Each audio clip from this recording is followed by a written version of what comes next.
Hello everyone, I hope you're all doing well. Before we get to the topic of this video, I want to do a very quick review of what we talked about last time. So we talked about verses number 19 and 20 of chapter 53, that it says, have you afara'aytum means have you seen, have you noticed, have you considered.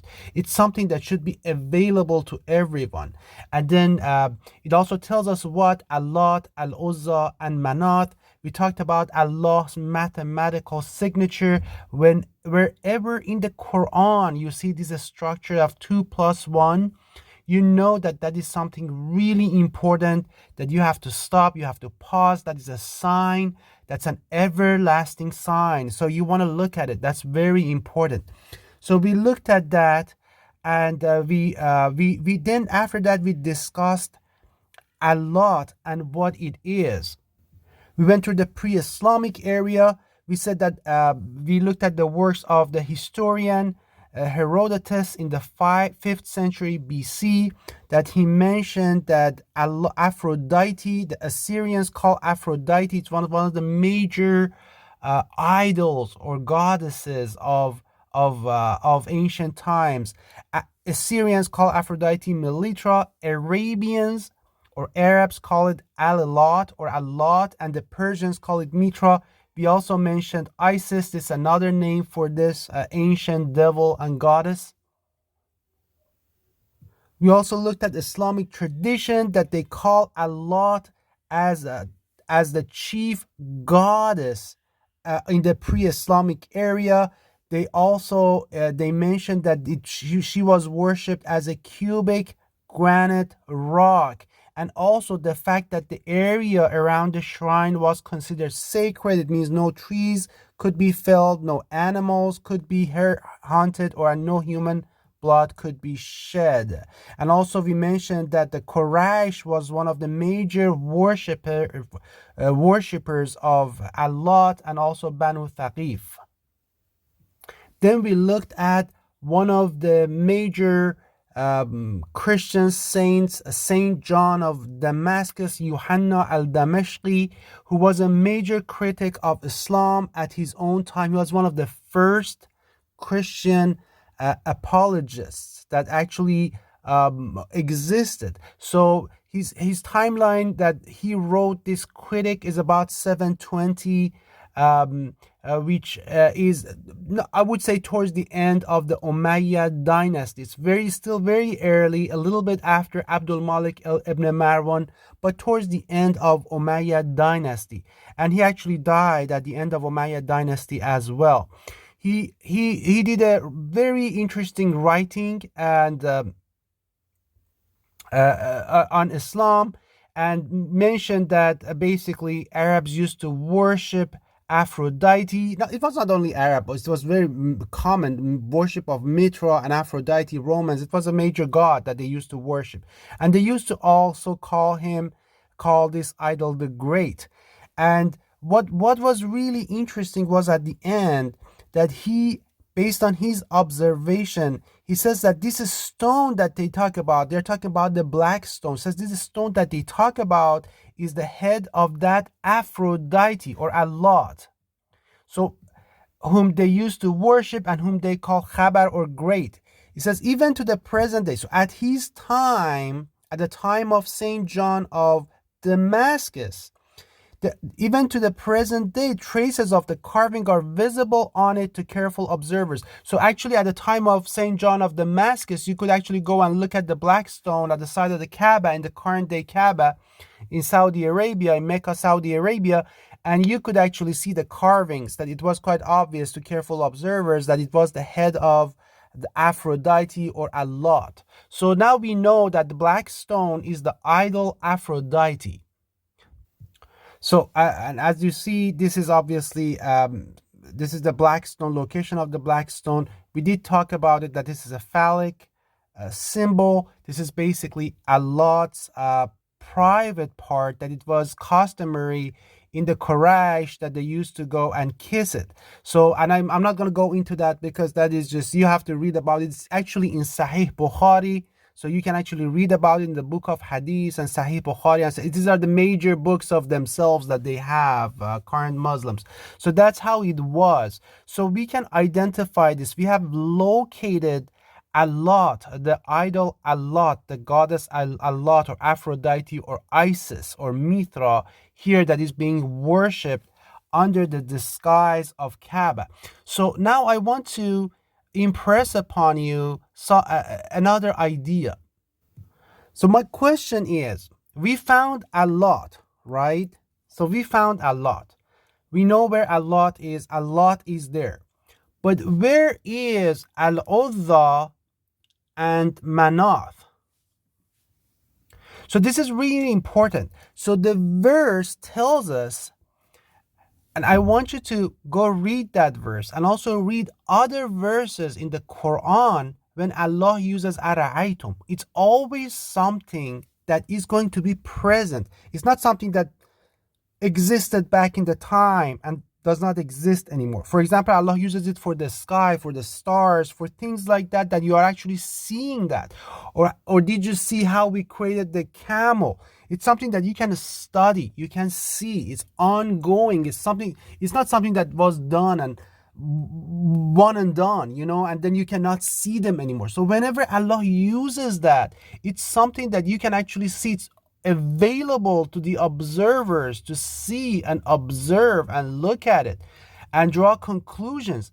So Allah uses in this verse the same structure. It says ara'aytum. He says, have you seen, have you noticed these three idols? And also, in addition to that, Allah uses his structure, his mathematical signature. And I will put the link if you have not watched those videos. If you have not watched the previous video, I really encourage you to watch that. So I explained that over there. I'm not going to go over that again.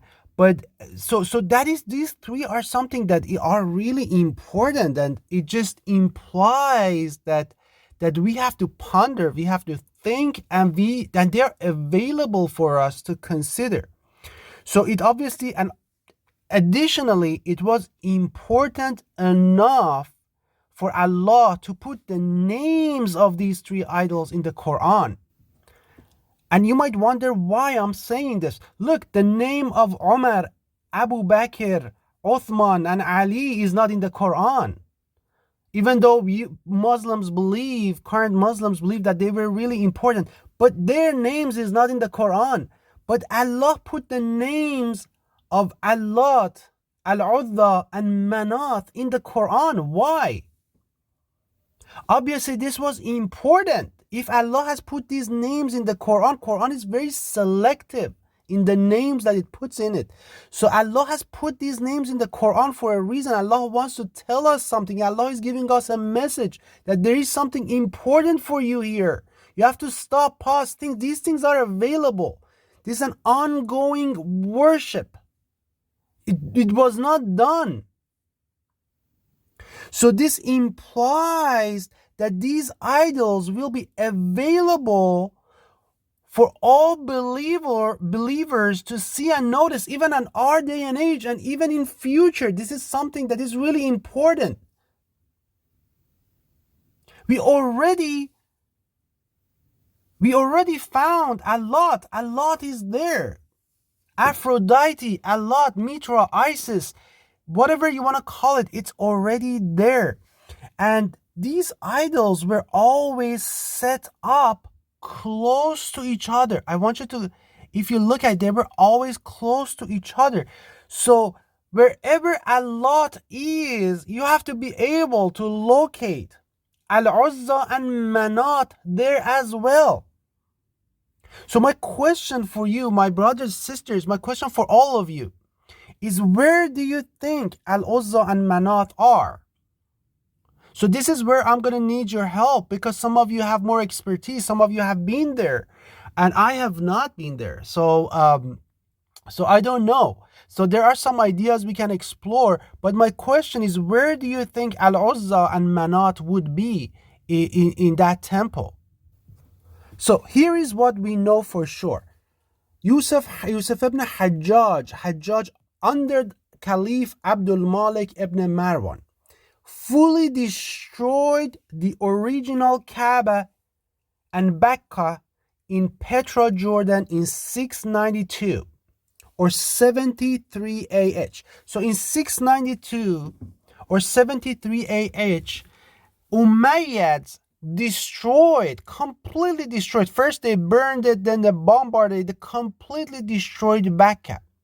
And then there was a huge earthquake afterwards that completely destroyed everything that was in that region as well. So at this point, at this year of 692-73 AH, the Umayyad version of Islam became fully victorious over the original Islam. So the original Islam at this point is gone. There are some people that still believe in it, but they all go underground. It becomes a secret society. It becomes a secret underground religion at this point.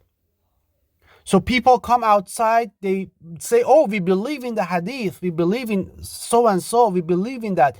But inside in their houses, they still hold their beliefs. It becomes an underground religion. It's the origin of Shia religion, but very, very different than what we have right now. Of course, this Shia is, but it becomes kind of you have two sects at this point. The original Islam that it becomes underground, and the mainstream Islam that has become victorious. This is the Umayyad version of Islam, the Syrian version of Islam that has become victorious at 692 or 73 AH. It's very early in Islam. It's before 700. It's very early in Islam. And then you have the new Kaaba in current Saudi Arabia that was built in 697 or 78 AH by the Umayyads, but by Khalif Abdul Malik ibn Marwan. This new Kaaba that you see in Mecca in Saudi Arabia, it was built at 78 AH, at 697.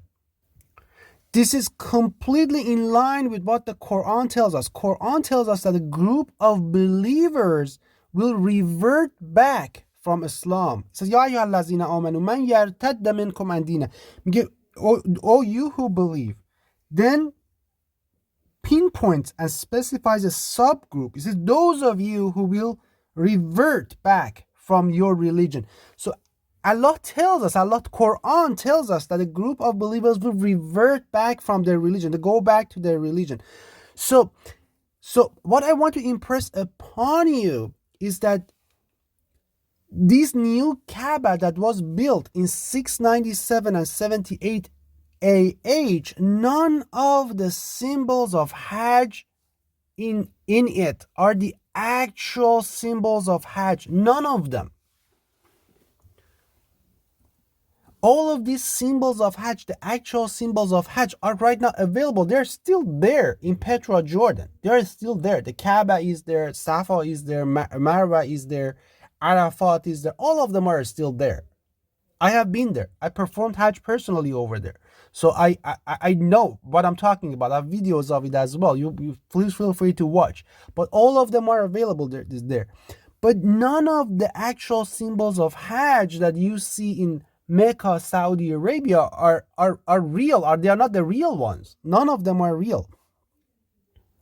So this is where I want you to pay attention, is that it appears that the Umayyads disguised their idols. So at this point, it was too difficult for them to change their religion because there would be another huge civil war. So they didn't believe in Islam. Remember, the Umayyads, Abu Sufyan and Muawiyah, they fought against the Prophet for years up until the conquest of Mecca. For over 20 years, they fought against Allah and His Prophet. Abu Sufyan and Muawiyah, they fought really hard against it. I'm talking about the battles that many people got killed. After the conquest of Mecca, they had no other options. Either they had to if you look at chapter 9 of the Quran, Surah Toba, Allah issues an ultimatum to associators, al-Mushrikeen. Is like either they have 4 months, either they have to believe and submit, or there will be war. So at this point, Abu Sufyan and Muawiyah, they had no other option except resorting to hypocrisy. What is hypocrisy? It's like, okay, I cannot win this battle now, so I'm going to go underground. I'm going to claim that I believe in Allah, but in reality, in my heart, I don't believe in Allah.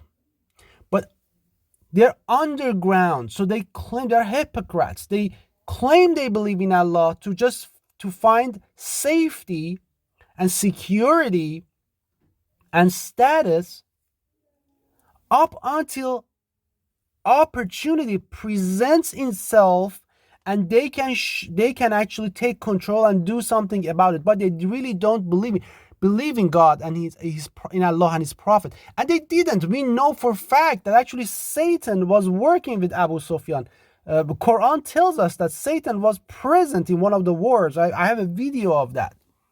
That Quran actually tells us that Satan was amongst them, was cheering them in one of the wars. So Satan, Iblis, or the devil, was an ally and a friend of this family. So what happened here? Now, later on, this family has the opportunity and they set up their religion, the Damascus version, a Syrian version of Islam. So it appears that the Umayyads disguised their idols and installed them under the symbols of Hajj in the temple they built in 78 AH. So what you have in Mecca in Saudi Arabia, it appears they took their idols, whatever was left of them from there, they brought it over there, they set up the same temple, they disguised it under the cover of Hajj and pilgrimage for Muslims, for all the Muslims. And obviously some people say, where is the historical evidence for that? And I tell you, first of all, they didn't have internet, they didn't have phone, they didn't have those things back then. Second of all, Umayyads, they were controlling almost entire Iran, what you know as currently as Persia, Egypt, Morocco, up onto Spain. So no one would dare say anything. And they would come and burn and kill you, and they would burn everything so there was no there's no free speech. Don't put yourself, don't think it was you were living in America back then or Europe. They would come and kill you, they would cut you into pieces, and that's how they would deal with their opponents. And obviously that's where you have this whole idea of because Quran tells us that there is no compulsion in religion, but they would call you a murtad, someone who has returned from that. They would kill you right away. And so those things don't apply. Don't think about those things. There was no freedom of religion. History was written by the victors, and even as of today, that's how it is. So this is what I want to impress upon. And as I mentioned, we found al-Lat and her phallic symbol disguised in the Kaaba. So al-Uzza and Manat must be there as well. So my question is, where are they? And I was wondering if some of you might have some ideas. Please share that with me. You can make comments, or you can email me. You can find my email in my channel. It's losttruthsofislam@gmail.com. You can email me also if you have evidence or any knowledge of where these symbols in current temple. I call it a temple because it's really not a mosque, but people call it Masjid al-Haram in Mecca, Saudi Arabia. So where do you think those would be?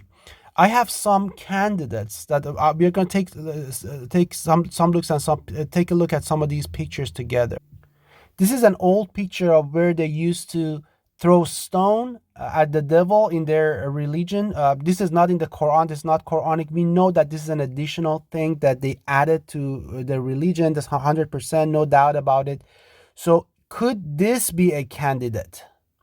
Again, this is the old one. Now they have built some new ones. This is another one. They call it Maqam Ibrahim. It means the position of Abraham. It is in the Quran. This is mentioned in the Quran, but not this position of the Ibrahim. I mean, that's another video that I have to talk to you where it is. But this has nothing to do with this. This is very interesting. Again, another phallic symbol that you see here. But also, I want to show you something even more interesting in the. Look, what do you see here? This is what's inside of here. So a granite, a cubic granite rock with two holes in it. So what is could this be one of the idols that they moved? I don't know. When we were talking about Allah, it mentioned in the Islamic tradition that there was a cubic granite rock that they used to worship. Of course, everything you read from Islamic traditions, you have to read it with a huge grain of salt, because you can't trust any of those. But at least we know there was an idol in the shape of a cubic granite rock that they used to worship, and they have put it over there. And as you see, people gather against it. You see this guy is actually prostrating towards it, and they worship that. So we know for a fact that this is not Maqam Ibrahim. It just doesn't even make sense that they have put it. Just no one even knows. Even they themselves have doubt about it. But so what is this stone? Could this be al-Uzza? Could this be Manat? And again, this is another old picture. Obviously, you have Safa and Marwa in these two places that they do. So we know these two are not Safa. There's two rocks. Could they be a candidate for Safa or for al-Uzza and Manat? And then we also have here Hijr Ismail. I have seen the actual Hijr Ismail. I have videos and pictures of it. So we know this is not Hijr Ismail. Could it be also, could this be a candidate here, this area for al-Uzza and Manat? All I can tell you that all three of them must be here. All three of them are here somewhere. We just have to be able to locate them. We obviously know where Allot is. If we found Allot is our GPS. It's telling us we found the great one of them. We found the big idol, the chief goddess. So al-Uzza and Manat must be here as well. So again, I want to come back to this verse. Quran tells us, Afara'aytum, have you seen, have you noticed, have you considered? It's something for us. I assure you, it's something for us that we will be able to see, and inshallah we will find this. It's there. All three of them are there, and that's why Allah is telling us, because it's something that not only us, but also the future generations after us, they will be able to look at that temple and in Mecca, Saudi Arabia, and they will be able to see, they will be able to consider at the very least of its pictures, and they will and the videos, and see and consider Allot as the biggest, as the Akbar idol amongst them, and al-Uzza and al-Manat. This is a very important verse. Don't pass by it. This is something that is really important. Allah has used this structure of 2 + 1, so this is very important. And that's why I'm confident, inshallah, with Allah's help and guidance, if we put our thoughts together, we can actually find which one is al-Uzza and where is Manat. We already know where Allot is. So we already found that. Allah showed us to us. So we know where Allot is. And now the battle is to find, the question is, where is al-Uzza and where is Manat? They are there as well. Both of them are there. In fact, I'm wondering if one of them, that cubic granite rock, belongs to one of them. And it's interesting that it has two holes in it. Maybe that's where they put al-Uzza and Manat, or something with some stones in those two holes. I don't know. But it's all conjecture. This is just from me. Please leave it or take it. I'm not saying this is Quranic. This is an idea I'm sharing with all of you. I'm hoping that some of you will have some ideas that could share and contribute. Peace and blessings to all of you.